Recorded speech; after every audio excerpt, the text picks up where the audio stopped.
Élevons nos voix et prions. Élevons nos voix et prions pour sa famille.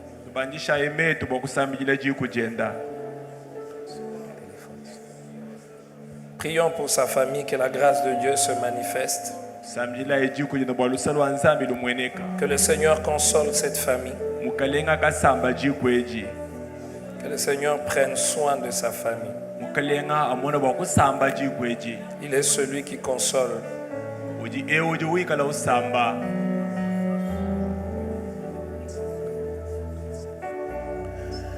Nous allons encore prier. Cette semaine, nous allons commencer une campagne, un ouvrier, une âme.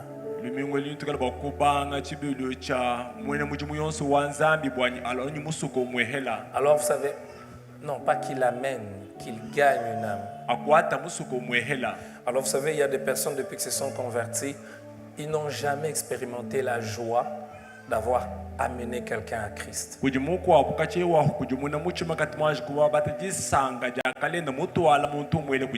souhait est que cette année, que chaque ouvrier, chaque membre de cette église amène quelqu'un au Seigneur Jésus.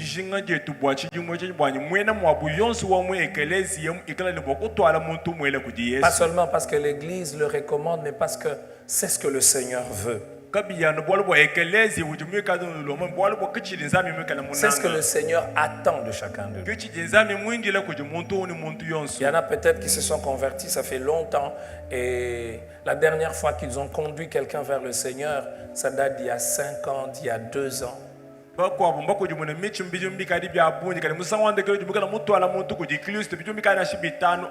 C'est encore possible d'expérimenter cette joie. Et la Bible dit qu'il y a une joie au ciel lorsqu'un seul pécheur se répand. Et la joie de l'Éternel est notre force. Alors nous allons prier. Nous parlons des ouvriers, mais cela peut être pris pour toute l'église. Nous allons prier en 3 directions.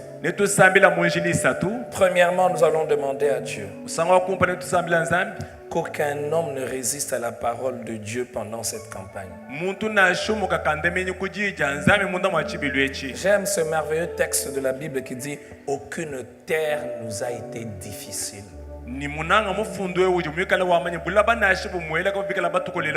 Élevons nos voix. Que la parole de Dieu dans la bouche de chacun de nous soit puissante pour briser la carapace de l'incrédulité.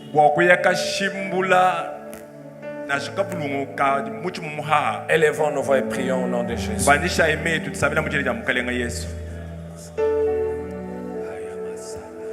Tu veux prier en langue, si ça monte dans ton cœur, il n'y a pas de problème.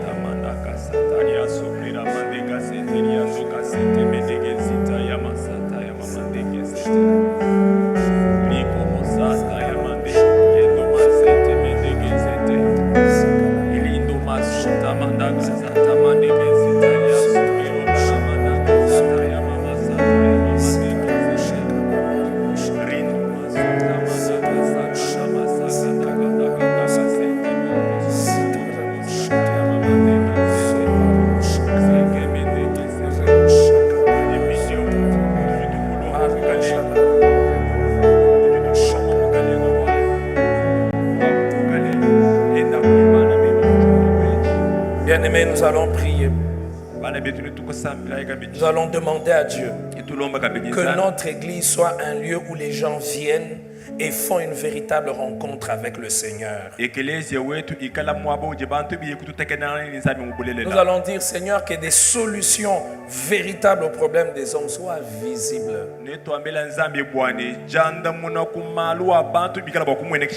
Que la main de Dieu impacte et transforme les cœurs et les vies des hommes chaque fois qu'ils viennent en ces lieux. Qu'aucune personne ne puisse venir en ces lieux et rentrer telle qu'elle est venue. Élevons nos voix. Prions. Que ce lieu soit le lieu de la restauration, de la visitation, de la transformation.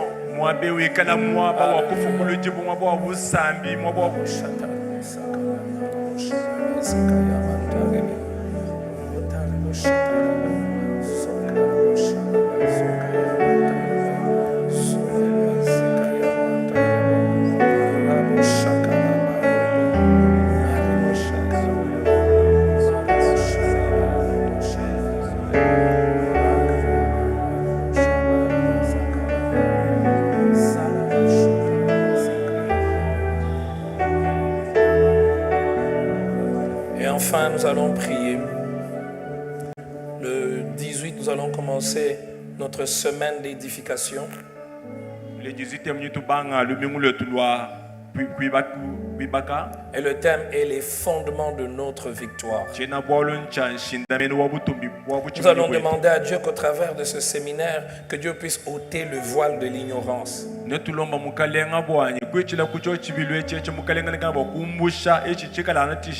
seulement qu'il ôte le voile de l'ignorance, mais qu'il nous introduise dans une saison de véritable victoire.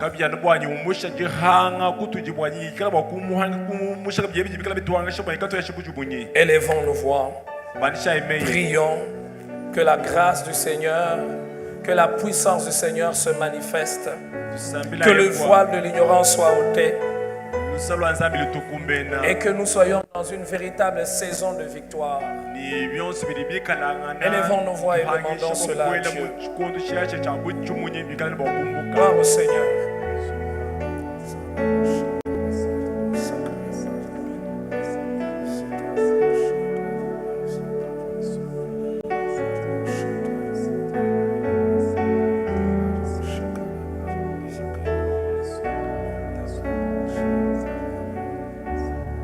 Seigneur, merci pour ce matin.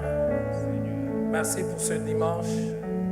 Merci pour ce culte que tu nous accordes. Pour te louer, pour te glorifier. Seigneur, je ne veux pas dire parle-nous maintenant, parce que je sais que tu as commencé à nous parler depuis le début de ce culte. Amen. Ce que je veux dire, Seigneur, continue encore à parler. Enfonce dans nos cœurs ce que tu as commencé à déposer déjà depuis les premières minutes de ce culte. Seigneur, glorifie ton nom. Que nous ne puissions point quitter ces lieux simplement avec les sentiments d'avoir été dans un lieu religieux, mais que nous puissions quitter ces lieux avec cette conviction. Nous avons rencontré Dieu. Il a parlé à nos cœurs. Fais-le, Seigneur, pour la gloire de ton nom. Parle aussi au prédicateur, parce que lui aussi, il a besoin de t'entendre. Il dit comme ses disciples, c'est toi qui as les paroles de vie. Où irons-nous, Seigneur? Est-ce que ta parole soit annoncée dans sa puissance, dans sa simplicité? Glorifie ton nom. Au nom de Jésus, nous avons prié et nous disons Amen. Bien-aimés, nous allons prendre nos Bibles et nous allons lire dans Exode le chapitre 20 à partir, et nous allons lire le verset 12. Nous allons lire ce texte dans Exode. Mais après, nous allons aussi lire dans Deutéronome, le chapitre 5, le verset 16. C'est la même recommandation. C'est la même recommandation, mais dans Exode, dans Deutéronome, il y a un complément. Et ensuite, nous allons lire la même recommandation dans Marc, le chapitre 7. Nous lirons le verset 9 jusqu'au verset 13.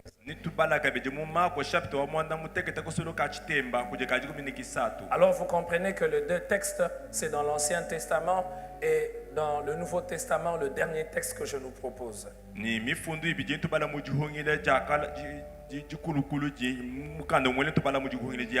Exode 20, le verset 12, il est dit ceci: honore ton père et ta mère, afin que tes jours se prolongent dans le pays que l'Éternel ton Dieu te donne.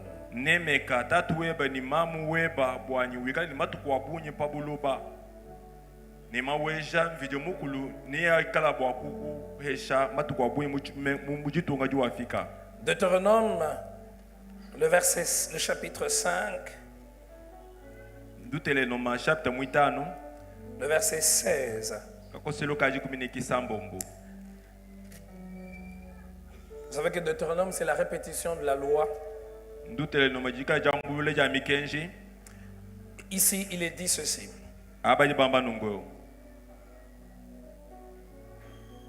Honore ton père et ta mère comme l'Éternel ton Dieu te l'a ordonné. Afin que tes jours se prolongent et que tu sois heureux dans le pays que l'Éternel ton Dieu te donne. Alors, vous voyez que dans Deutéronome, on ajoute un autre aspect, une dimension importante, c'est le fait d'être heureux.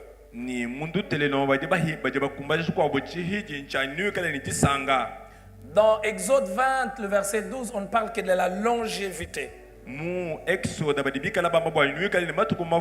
C'est comme si on parlait de la qualité, de la quantité de nombre de jours. Mais voyez-vous, quand on obéit à Dieu, quand on se soumet à Dieu, on n'a pas que la quantité, mais on a la qualité. Et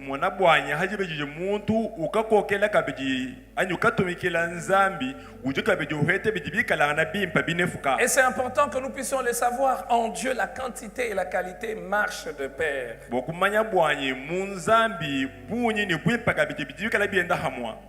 Celui qui honore son père et sa mère n'a pas qu'une grande quantité, une longévité en termes de jours, en termes des années, mais ces années sont des années de bonheur.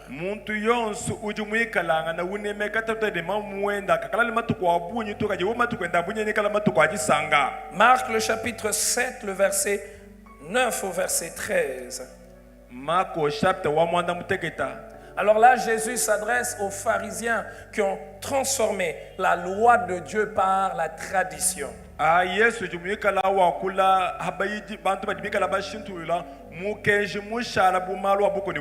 Et comme nous le savons, l'homme est corrompu. Et tout ce que l'homme touche est marqué par la corruption de l'homme. C'est pour cela l'homme ne peut pas concevoir, l'homme ne peut pas produire un système parfait. Même la démocratie qui est le résultat de l'intelligence et de la sagesse de l'homme n'est pas parfaite. Et lorsque l'homme imparfait veut toucher, veut modifier au principe de Dieu, il amène sa corruption.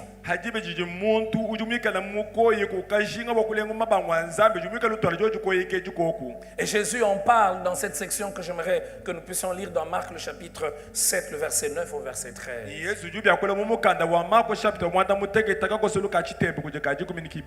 Il leur dit encore: vous rejetez fort bien le commandement de Dieu pour garder votre tradition.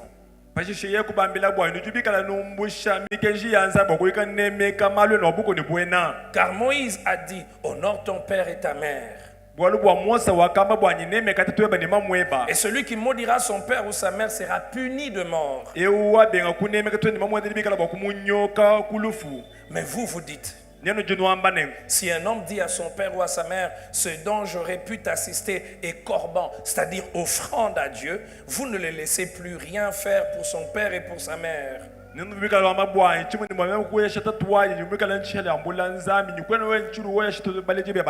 Annulant ainsi la parole de Dieu par votre tradition que vous avez établie. Et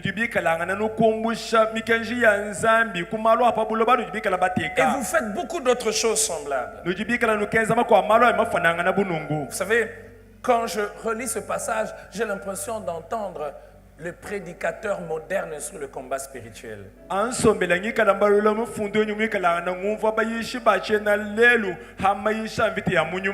Dans nos églises de réveil, églises pentecôtistes, églises charismatiques, les parents sont souvent abandonnés.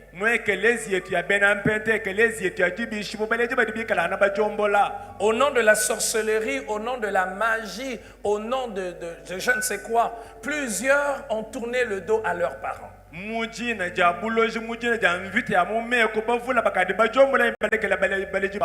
Et je crois que si Jésus s'adressait à ce type de personnes, ce type de frères et sœurs, il dirait: vous annulez ainsi La parole de Dieu.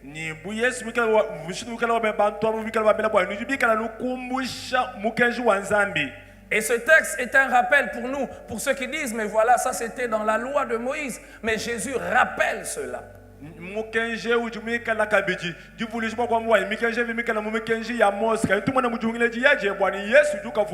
Et vous savez pourquoi Jésus rappelle cela? Parce que cette recommandation, elle est fondamentale. Honore ton père et ta mère. Cette recommandation, elle est d'une importance véritable pour toute société. Alors, commencez par regarder comment le Seigneur énumère ses principes ou ses recommandations. Les 4 premières recommandations que nous avons vues n'ont pas référence à l'homme, ont référence à Dieu. Dieu d'abord. Et ces recommandations, si vous avez bien suivi depuis que nous avons commencé, font allusion à la relation entre l'homme et Dieu. On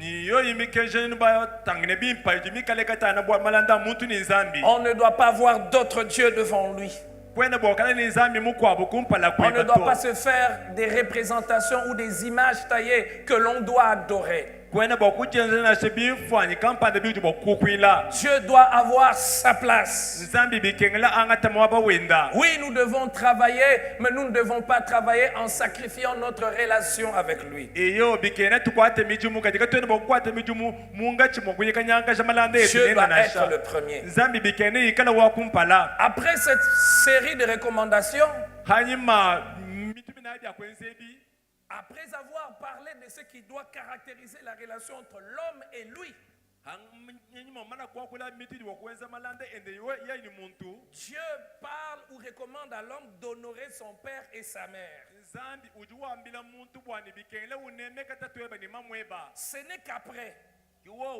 Après maintenant, il va parler des relations entre les hommes et ses semblables.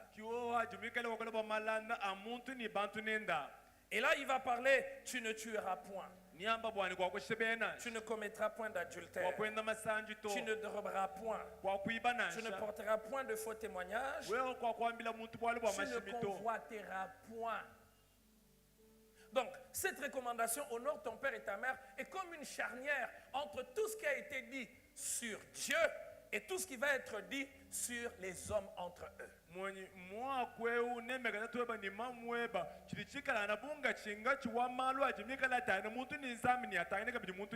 Frères et sœurs, j'aimerais que nous puissions tirer attention à cette recommandation. Je pensais que j'allais en parler peut-être un seul dimanche, mais ça va nous prendre tout le mois de mars parce que c'est capital. Honore ton père et ta mère. C'est important. Pourquoi? Parce qu'à ce moment-là, lorsque Dieu donne cette recommandation, Dieu ne pense pas qu'au père. Dieu ne pense pas qu'à la mère. Dieu pense à quelque chose de fondamental, la famille.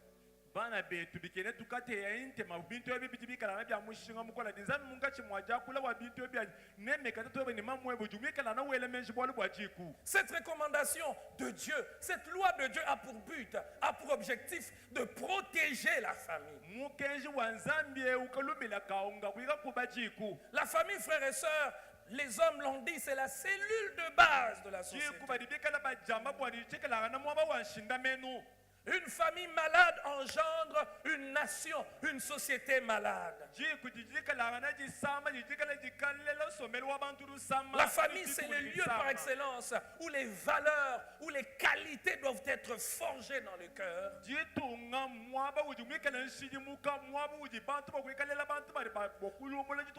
Avant de parler des autres, avant de parler des semblables, des personnes que l'on rencontre à l'extérieur, Dieu parle de la famille.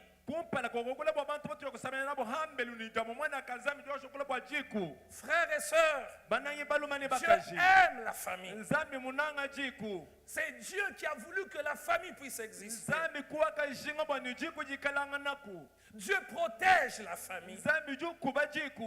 Parce que la famille, c'est le lieu où l'image même de l'autorité est forgée. C'est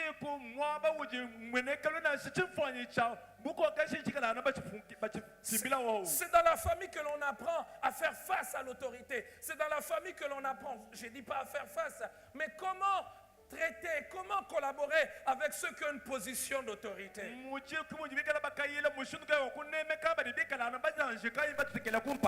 Quand quelqu'un se comporte mal dans la société, là au travail, généralement nous disons quoi? Il reflète sa famille.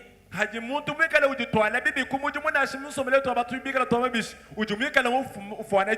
dire qu'il y a des choses qu'il devait recevoir, des choses qu'il devait apprendre dans sa famille qu'il n'a pas appris. Honore ton père et ta mère. Dieu pense à la famille.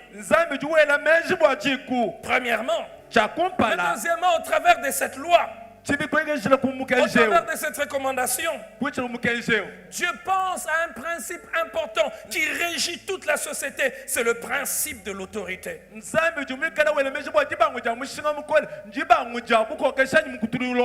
Voyez-vous, les premières recommandations, les 4 que nous avons vues, font allusion à l'autorité divine, l'autorité parfaite de Dieu. Il est au-dessus de tout. Et parce qu'il est au-dessus de tout, il doit nous dire ce que nous devons faire et comment nous devons le faire. Et après l'autorité de Dieu, il y a l'autorité des parents.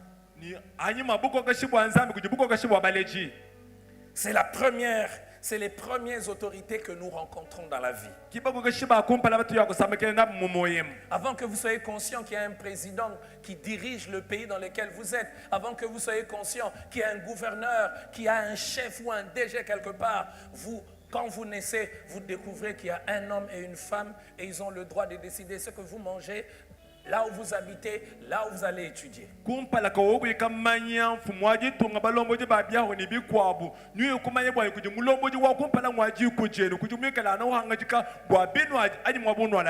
Et Dieu est clair. Les parents doivent être honorés. Pas un seul. Les deux. L'homme et la femme, la mère et le père, ils doivent être honorés. Le père ne doit pas dire à ses enfants, honorez-moi, je suis votre papa, oubliez votre maman. Ou la maman va dire, honorez-moi, je suis votre maman, votre papa il est comme ceci. Les deux, papa et maman.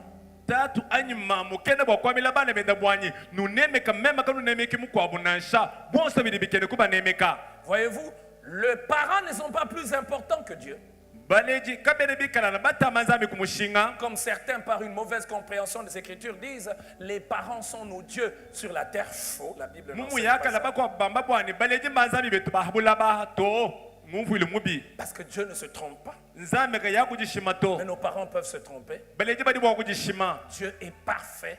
Nos parents sont imparfaits. Mais les parents tirent leur importance de cette décision de Dieu. Honore ton père et ta mère. Donc la position de père et la position de mère, c'est une position honorable. Celui qui accède à cette position doit prendre conscience que c'est une position honorable et il doit se comporter d'une manière honorable.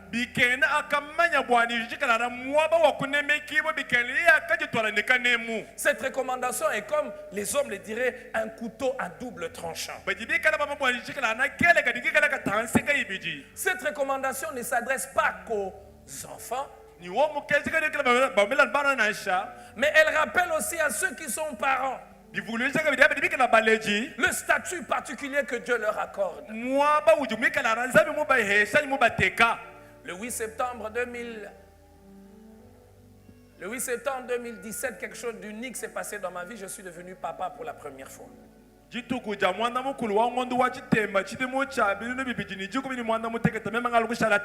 Comme je ne retiens pas facilement les dates, j'aimerais être honnête. J'ai demandé à mon épouse ce matin, notre première fille est née quel jour? Je connais l'année mais pas les dates. Et en faisant ça, je n'ai pas péché.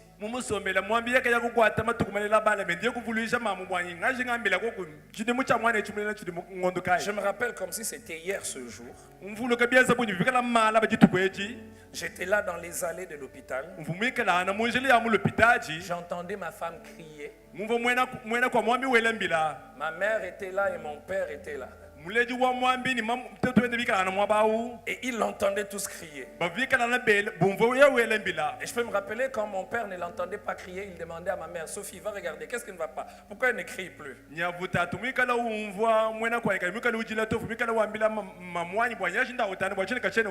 Il y avait mon père, moi, et celle qui devait naître.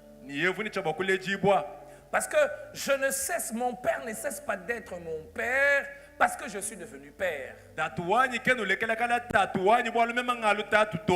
Et je ne les honore pas que quand je suis dans leur maison. Je parle de cela parce que vous savez, il y a des personnes, quand ils se marient, ils veulent couper tous les liens avec leurs parents. Et parfois c'est la femme qui va pousser l'homme à couper tous les liens avec ses parents. Avec toutes sortes d'arguments. Ton père est un sorcier. Oui, ton père peut être sorcier. Il y a des papas sorciers. Mais quand tu dis que ton père est sorcier, il faut vraiment avoir des fondements sûrs qu'il est sorcier. Ça ne doit pas être par méchanceté. Parce que femme, quand tu dis à ton mari que son père est un sorcier et qu'après on trouve que cet homme ne doit s'attacher qu'à ta propre famille et ne faire des choses qu'à ta famille, ça s'appelle la manipulation.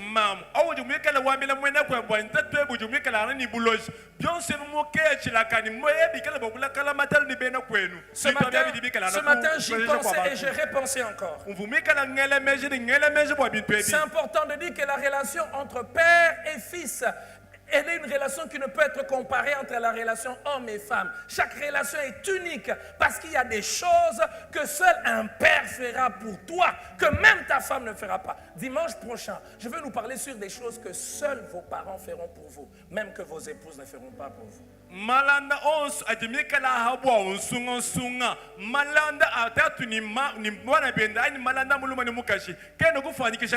Alors je parlais de ce 8 septembre, on m'a rappelé la date, c'est un jour unique. Quand j'ai vu cet enfant, j'ai béni le Seigneur, j'ai glorifié Dieu. Mais ce jour-là, tout a aussi changé dans ma vie. Je ne pense plus qu'à moi et qu'à ma bien-aimée. Désormais, quand tu as quelque chose, tu dois penser à eux, à leur avenir. Et même quand tu as quelque chose, avant de penser à toi, tu te dis, est-ce que eux ils vont recevoir? Et même quand tu te bats et que tu veux bâtir une fortune, derrière tu te dis, c'est pour eux que je fais ça. Parce qu'on est tous conscients qu'un jour on va passer. C'est un couteau donc à double tranchant. Honore ton père et ta mère. L'enfant doit honorer, mais le père doit être conscient que c'est une position d'honneur. Donc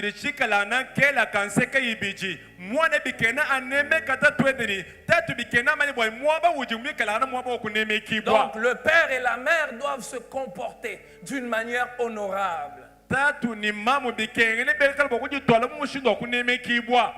père, être mère, frère et sœur, pour Dieu, c'est une position honorable. On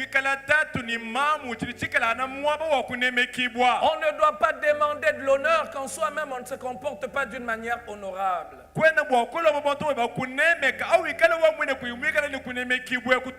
Et cet honneur ne doit pas être sélectif, je l'ai dit. J'ai tout à l'heure parlé de ceux qui sont mariés. Il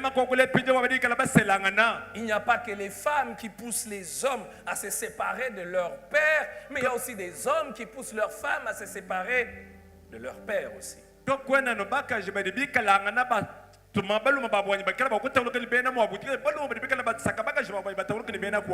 J'espère que parmi nous, il n'y en a pas ceux qui vivent cela. Parce que si nous sommes dans cette situation, il y a une loi importante dans la Bible, la loi de semailles et des moissons.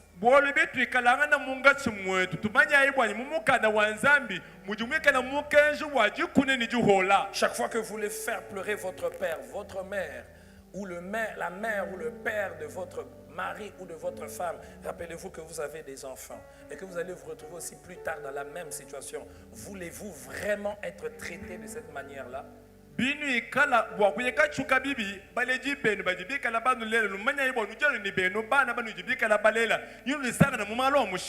Ce matin, je parle de beaucoup de choses, c'est vrai, mais j'introduis, je pose les fondements de ce que nous allons voir pendant 4 dimanches. Honore ton père et ta mère. Comportons-nous d'une manière honorable lorsque nous avons atteint ces statuts de père. Quand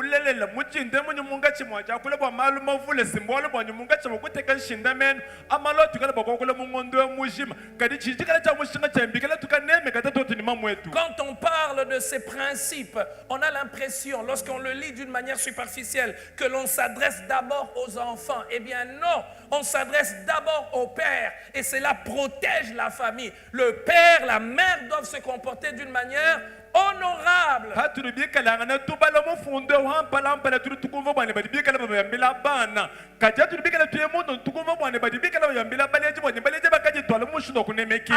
est-ce que Dieu demande en premier? C'est à celui qui a la position de responsabilité. Tu es responsable. Tu as plus de moyens. Tu as une responsabilité que les autres n'ont pas. Tu es monté dans la société. Eh bien, c'est à toi que Dieu demande en premier. Voilà la logique de Dieu. Dieu ne demande pas d'abord à ceux qui sont au bas de l'échelle. Il dit que ceux qui enseignent seront jugés plus sévèrement. Parfois nous disons, mais j'ai donné naissance à un enfant, je n'ai pas donné naissance au cœur. Oui, mais tu es son père, tu es sa mère, cet enfant ne t'appartient pas, mais Dieu a permis qu'il passe par toi pour que tu puisses l'influencer. Nous ne devons pas nous dédouaner en disant, j'ai donné naissance à un enfant, mais je ne connais pas son cœur. Ce cœur, tu l'as eu et tu pouvais influencer. Il y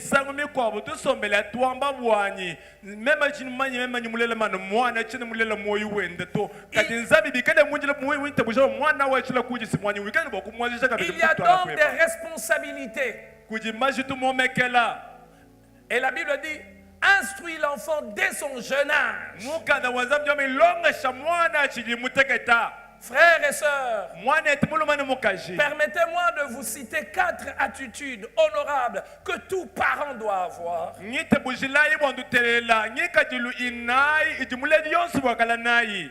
En lisant, en pensant à cela, je me disais, Seigneur, suis-je qualifié pour enseigner ces choses?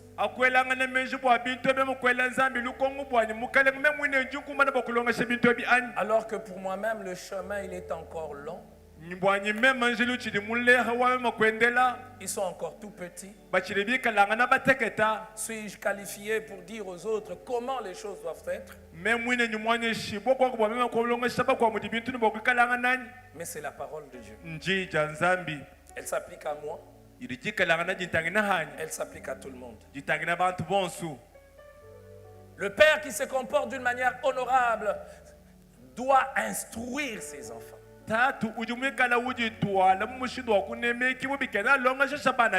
Vous allez dire, mais frère, pasteur, se comporter d'une manière honorable, quel rapport il y a entre instruction et se comporter, se conduire d'une manière honorable?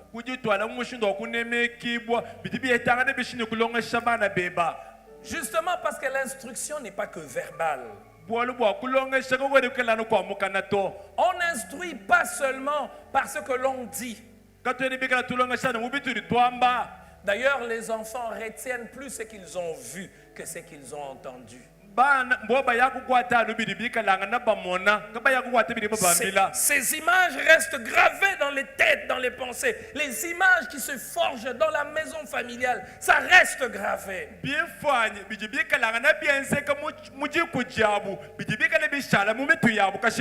Cette année, j'aurai 39 ans. Il y a des images de ce que nous avons vécu dans la famille qui sont restées dans ma tête.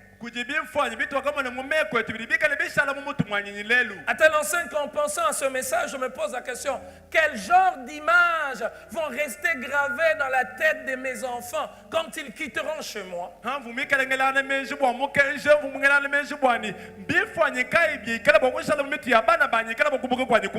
Les images restent plus que les paroles.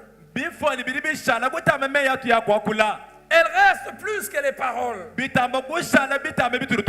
J'ai cette image à un moment à Lubumbashi, j'ai commencé à vivre ma rébellion de la jeunesse. Je suis converti à l'âge de 12 ans, je parlais en langue. Mais après 15, 17, 18, 17 ans, je me suis vraiment perdu et je partais la nuit et je rentrais tard et je montais quand je rentrais. J'avais honte de revenir. Je me rappelle une nuit, je suis rentré tard. Ma mère ne m'a pas grondé, elle m'a fait entrer.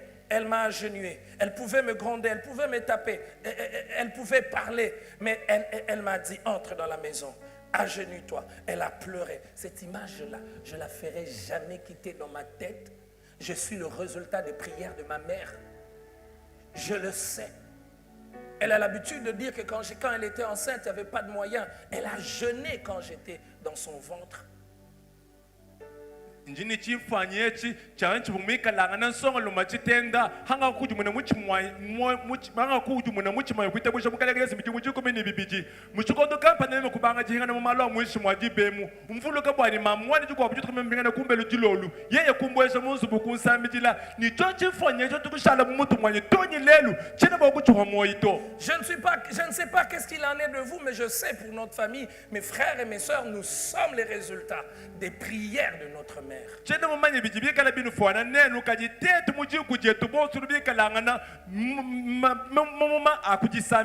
Malgré son âge avancé que je suis père de famille, permettez-moi ce matin de parler de ma mère et de mon père.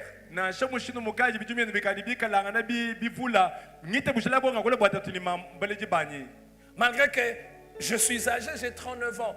Moi, j'appelle difficilement. Ce n'est pas une qualité. Mais ne fais pas passer une seule semaine sans m'appeler.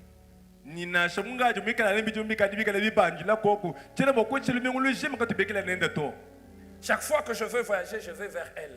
Presque sur 10 fois, 8 fois.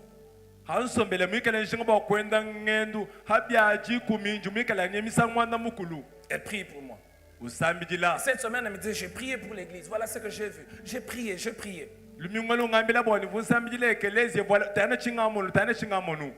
Suis-je en train de dire que la mienne, elle est parfaite? Non. Elle a aussi ses défauts. Et c'est tout à fait normal. Parce qu'elle est humaine. Mais la question que je dois me poser, vais-je donner à mes enfants plus que ce que mes parents m'ont donné? Être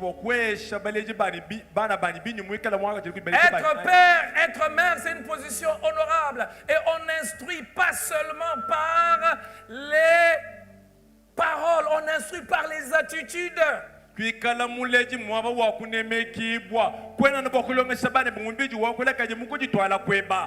Je me rappelle à un moment, à Lubumbashi, c'était difficile. Et puis, elle nous a fait jeûner. Chaque jeudi, je ne me rappelle plus très bien les dates. Chaque jeudi. Et nous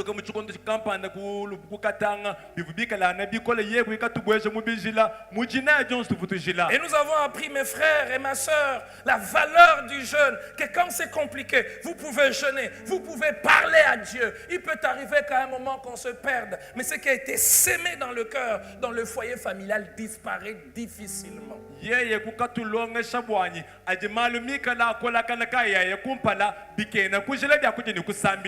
de ce que vous dites à vos enfants, papa, maman, quelle image va rester dans la tête de vos enfants?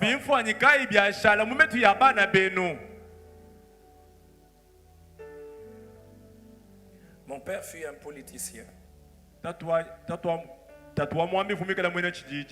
j'ai très peu parlé de lui dans cette église à cause de son appartenance à un parti politique. Et je ne voulais pas que l'église soit assimilée à un parti politique.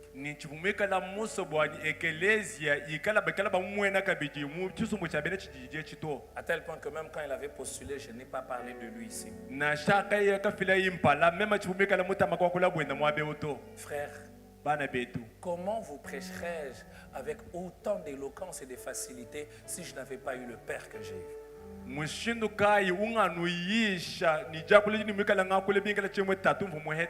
Et vous savez, quand je regarde mes frères, en chacun de nous, il y a un côté de lui.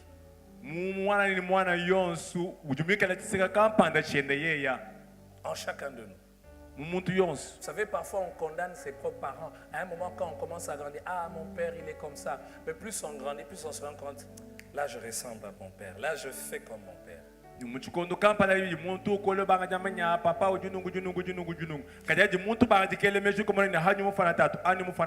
savez qu'on ne peut pas être un grand prédicateur si on n'est pas un grand lecteur. J'ai vu les livres pour la première fois dans la maison de mon père. À un moment, il avait beaucoup de livres. Comme il aimait la politique, il avait beaucoup de livres sur la politique. Certains de ces livres se sont perdus, les gens ont pris, ils n'ont jamais remis. Et lui-même, il écrivait. Je me rappelle que j'ai lu, à un moment, il y avait des tomes de livres sur l'histoire du Congo, 60 à 65, 65 à 70, 70 à 75. Et j'ai dévoré tous ces livres. À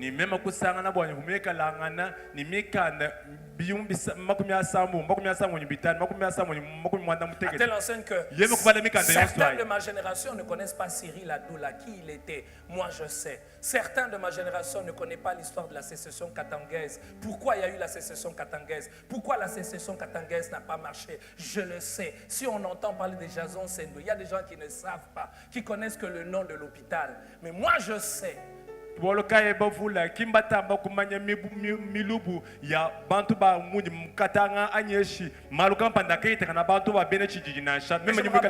qu'à un moment il a lu, il a acheté un livre sur l'histoire du Kassai écrit par Kalonji Moulopwe. J'ai dévoré tous ces livres. Donc je sais pourquoi les Louba du Kassai oriental ont été chassés de Louloabourg. Pourquoi il y a Chibata? Pourquoi il y a tout ça? Certains de 39 ans ne connaissent pas ça. Et il y a des gens qui disent ça n'a pas de rapport quand on prêche. Mais un prédicateur qui n'est pas cultivé sera un prédicateur pauvre.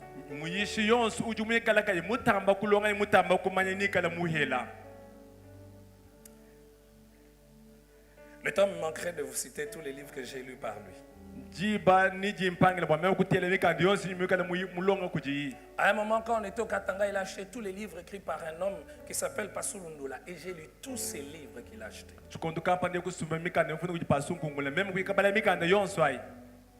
Et maintenant, dans le ministère, le goût de la lecture est resté.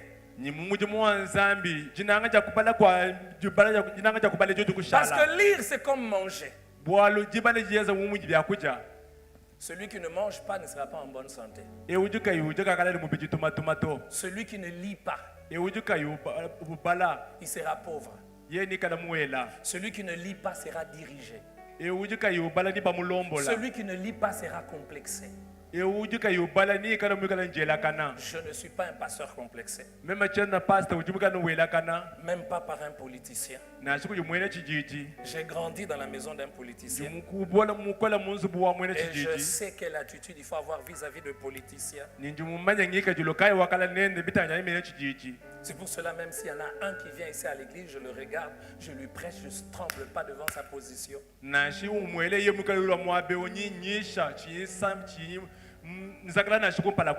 J'en parlais dimanche au deuxième culte.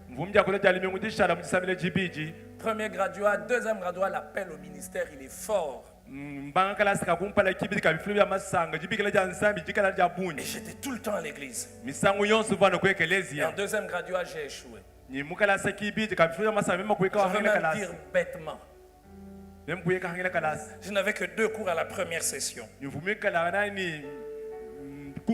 Et comme je n'avais jamais échoué, je me disais, je suis intelligent, je ne veux pas échouer. Et puis j'ai échoué. Et puis il va me dire, ramène-moi un diplôme de médecin. Lorsque tu auras amené le diplôme de médecin, je te laisserai faire tout ce que tu veux. Mais ramène-moi un diplôme de médecin.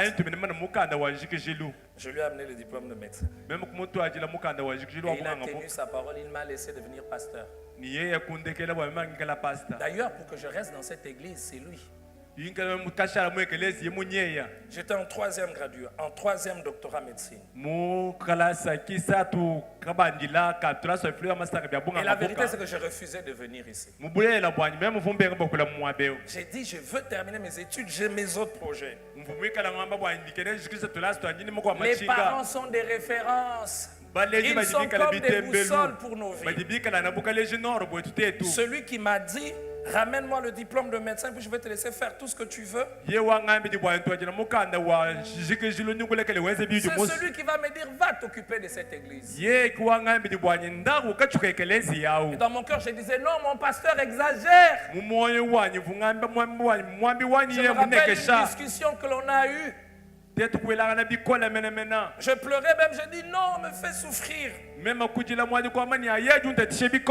Il va me dire, tu vas porter dans ta vie une responsabilité que cette église a disparu. Alors que tu pouvais faire quelque chose. Vas-y, sois là. Quand tu vas estimer que tu peux quitter, pars, mais que l'église ne disparaisse pas.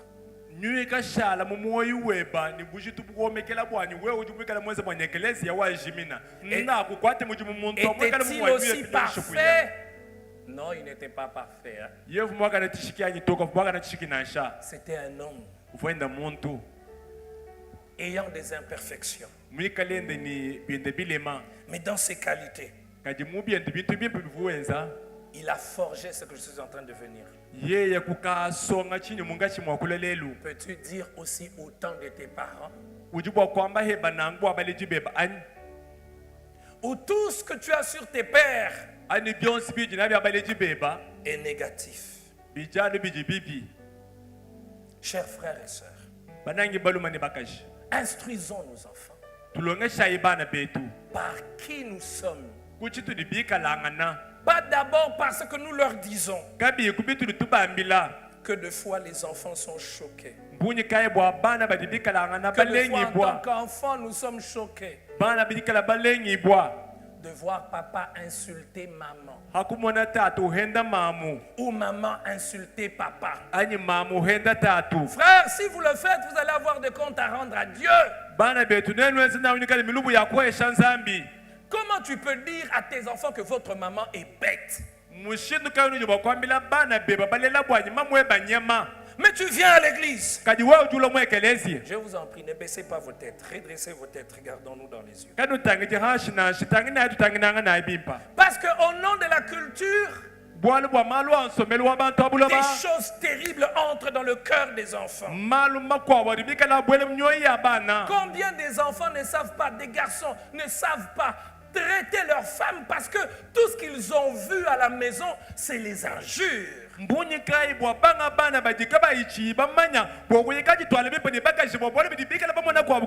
homme sérieux, un homme correct n'insulte pas sa femme. Cela est un comportement indigne. Un comportement antiscripturaire. La Bible représente la relation entre l'homme et la femme comme la relation entre Christ et l'Église. Christ aime l'Église.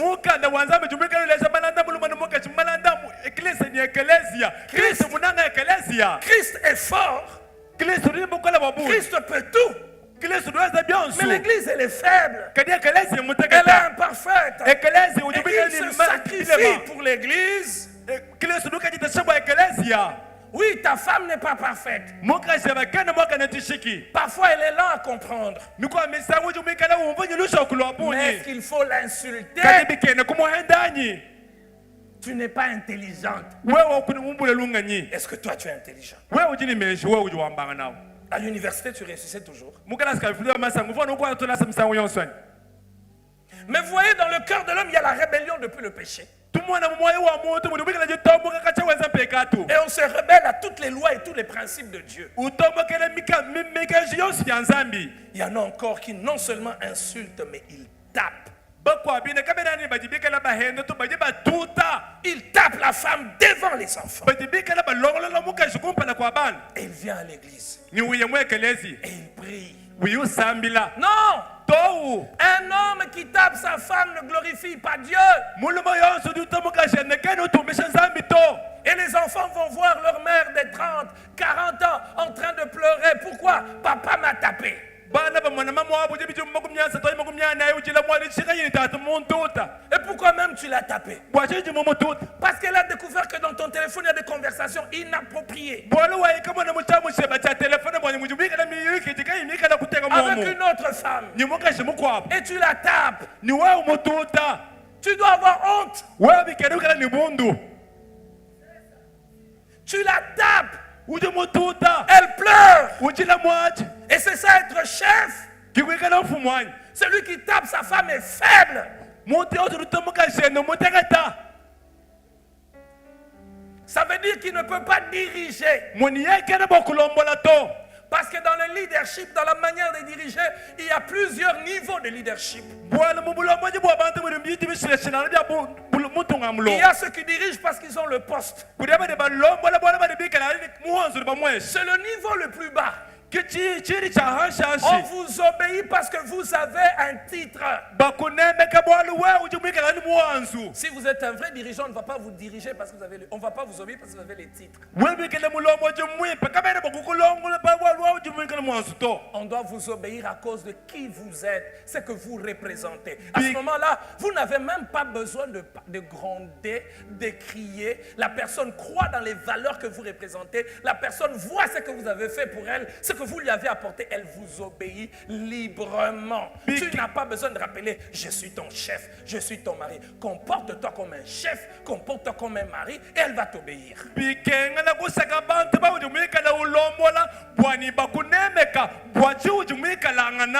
Instruis l'enfant. Oui, le père qui doit être honoré doit se comporter d'une manière honorable. Il doit instruire par le modèle.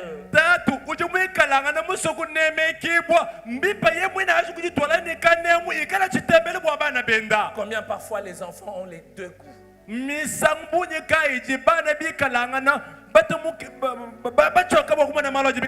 En tant que pasteur, j'ai entendu des enfants dire je n'aurais pas voulu que lui soit mon père. Et c'est vrai.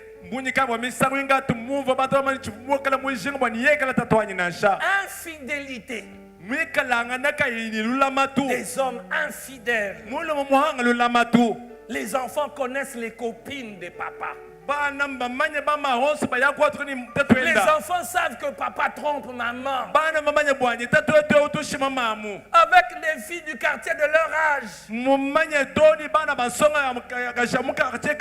Combien d'enfants, en manipulant le téléphone de leurs parents, n'ont-ils pas découvert des choses inappropriées? Ils découvrent que papa trompe maman en jouant avec le téléphone de son père.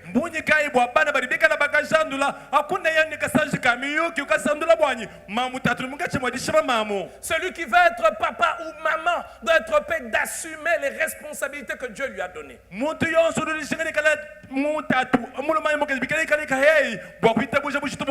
Es-tu digne? Sommes-nous dignes d'être appelés papa, maman? Frère, sommes-nous dignes? Instruis l'enfant par le modèle. Oui, que de fois nous avons des conversations pas correctes alors que nos enfants nous écoutent.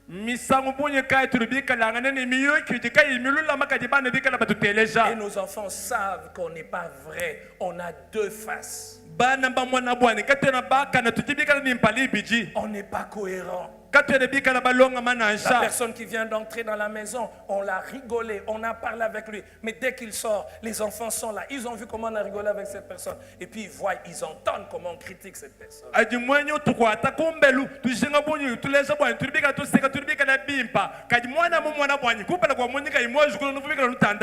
Vont-ils croire en notre sincérité?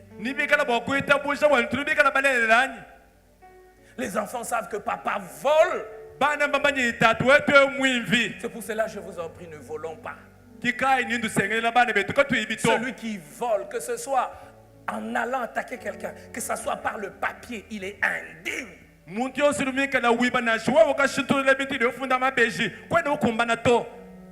Et les enfants savent que papa est voleur. Papa ne paye pas bien les gens. Papa détourne. Quelle honte les enfants portent. Et que dire de ceux qui rentrent ivres? Êtes-vous ici ce matin, frères et sœurs? Et que vous êtes un père indigne, une mère indigne. Le Seigneur nous appelle à la repentance. Voyez-vous, Dieu veut protéger la famille. Tout ça, c'est protéger la famille. Aide-nous, Seigneur. Être des parents dont nos enfants seront fiers. Ils peuvent porter le nom sans aucune honte. Ils peuvent se présenter par toi et dire: je suis le fils de tel. Oui, vous pouvez donner de l'argent à vos enfants, les faire voyager. C'est parmi les responsabilités, mais est-ce tout? L'héritage immatériel est plus important que l'héritage matériel.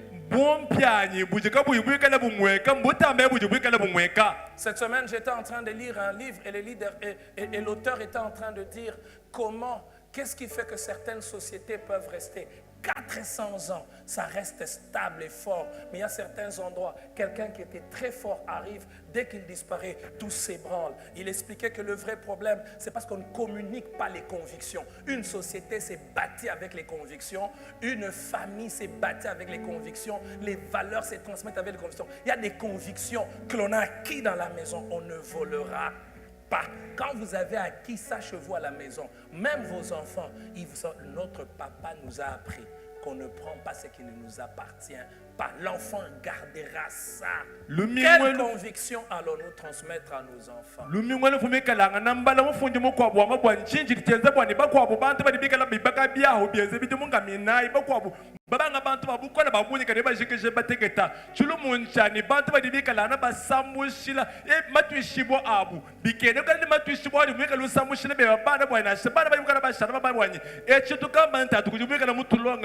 Bien-aimés frères et sœurs, je sais que quand c'est compliqué, il faut prier. Je ne le sais pas parce que j'ai lu la Bible. Je le sais parce que j'ai vu devant moi le faire. Peu importe la situation qui peut arriver, je sais que je veux prier. J'ai vu des situations se débloquer parce qu'on a prié. Je sais que même dans le noir, même quand je suis seul, même quand aucun homme ne peut me soutenir, je sais que je peux prier parce que j'ai vu quelqu'un prier. Quel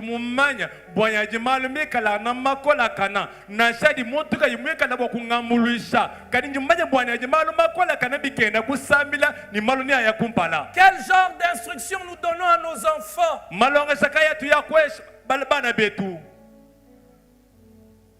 La haine? Non, celui-là, il ne faut pas l'aimer. Il n'est pas de ta tribu. Celui-là, c'est ton cousin. C'est ton cousin, c'est ton frère. Oui, nous en Afrique, on dit frère. Quand on dit cousin, est-ce qu'il y a un mot cousin en Chiluba? En un seul mot, cousin. Il n'y en a pas. Quand on regarde son cousin, Mouanetou, il n'y a pas de distinction.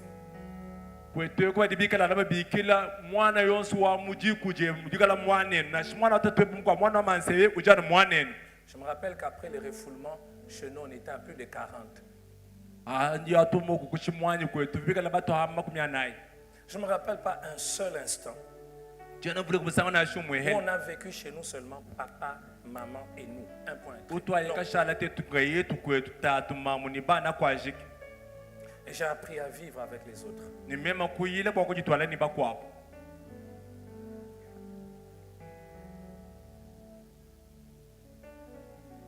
Même on apprend comment traiter les autres.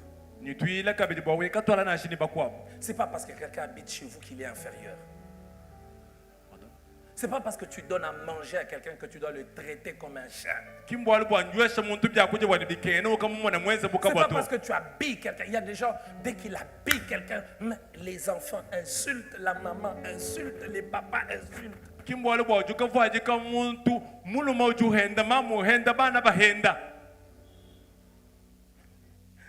Ni tatu, ni mamu, ni bana, benechilem. Et quand il a des gens chez lui, il doit faire la distinction. Ça, ce sont mes enfants. Dimanche, je ne sais pas, au premier culte, au deuxième culte, j'en parlais. Non, mais il y a l'assiette pour la bonne, et puis il y a le gobelet pour la bonne. C'est un être humain. Je sais que ça vous dérange, je sais que ça vous choque que j'en parle. Mais c'est un être humain. Cet homme-là qui est chez vous, il a une femme, il a... Non, frère. Et l'enfant va grandir avec cette image. Quand on a une position d'autorité, tout est permis. On ne respecte pas la dignité, on ne respecte pas la valeur. Je rappelle tout le temps ma femme, chez nous, on a fait 10 ans, 15 ans avec une bonne. Une seule bonne. Elle nous a vus tous. Mon frère, quand qui est là-bas, il y a une bonne qui l'a prise. Et quand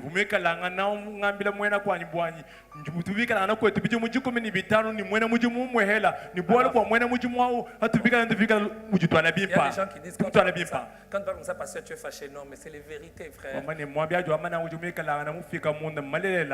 Et chaque fois je rappelle à mon épouse, quand il faut chasser une bonne, non. Moi, on a vécu avec une bonne 10 ans, 15 ans, il y en a même une autre, je crois 15 ans, je ne me rappelle plus le nombre exact des années. Parce qu'il y a des personnes, cette bonne, 6 mois, et puis on chasse. 2 mois, et puis on chasse. 3 mois. Quand toi tu es un chef et que tu chasses tout le monde, qui est mauvais?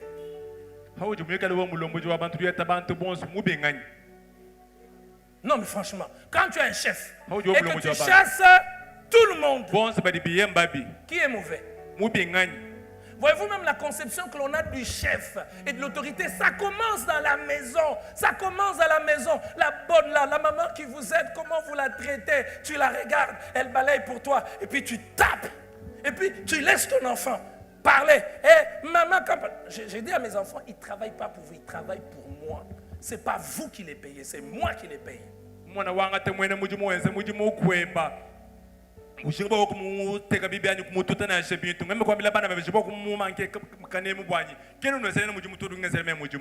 Vous rigolez, mais c'est la vérité. Que Dieu bénisse sa parole. On va continuer les dimanches prochains. Pendant 4 dimanches.